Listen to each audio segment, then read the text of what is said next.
Hello viewers welcome to my new blog study with Behera blogs YouTube channel रे आपण मानक स्वागत। चलो आज हम अंडा चाउमिन करवा से बर्तमान वीडियो रेडी कर देछि। चलो जीवा बर्तमान हम स्टार्ट करवा।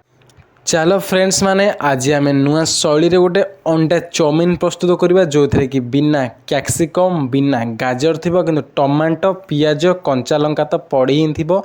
बर्तमान मोर सब काटा काटी सरी जाइए। कंचा लंका मुझे अधिक नहीं जेहेतु मत राग पसंद।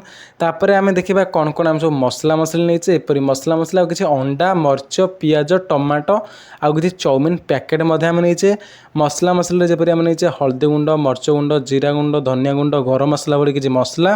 तापर आम कौन कर गैस को ऑन करी से गोटे हंडाटे बसईदे। तापर आम पानी देदेवा कहीं हंडा जपरी गरम न हो जाए। हंडा गरम होबार किछि समय मध्य आम से किसी लुण आ तेल आड करदेवा।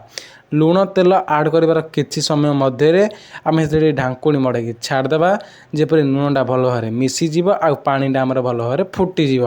पानी भल भाव फुटीगला से पितिपातिया मारिक भल भाव मेल्ट करदेवा जेपरी लुण मिसीज जेहेतु गुंड लुण तो सांगे सांगे मिसीज। किसी समय मध्य आम लुण जेहेतु मिसी जाइए आम बर्तमान पानी को एपटे छाड़ी आम चल बर्तमान चाउमिन को आम रेडी करवा।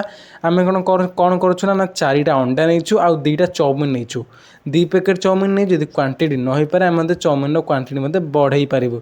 आपण क्वांटिटी अनुसार चाउमिन नेबे से गरम पानी आम चाउमिन की पकई देकी घांटा जेपर्यंत चाउमिन आम भल भाव सीझी नहीं माने भल भाव माने पूरा सीझेबी।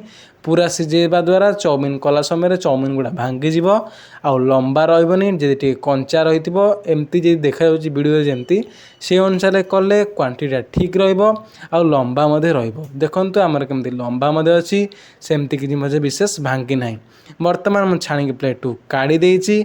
आमर अंडा पियाज मरीच टमाटो मसला मसली सब रेडी हो जाइए। बर्तमान आम कड़े बसई से पियाज पकईदेवा। तापर कंचा लंका पियाज आ कंचा लंकार कंचा बास्ना गला जे आम भाजवा। तापर आम आड करदेवा टमाटो टमाटो पियाज तापर आम अंडा मध्य आड करदेवा सबको भल भाव भाजवा। या आम चाउमिन मिक्स देला आम चाउमिन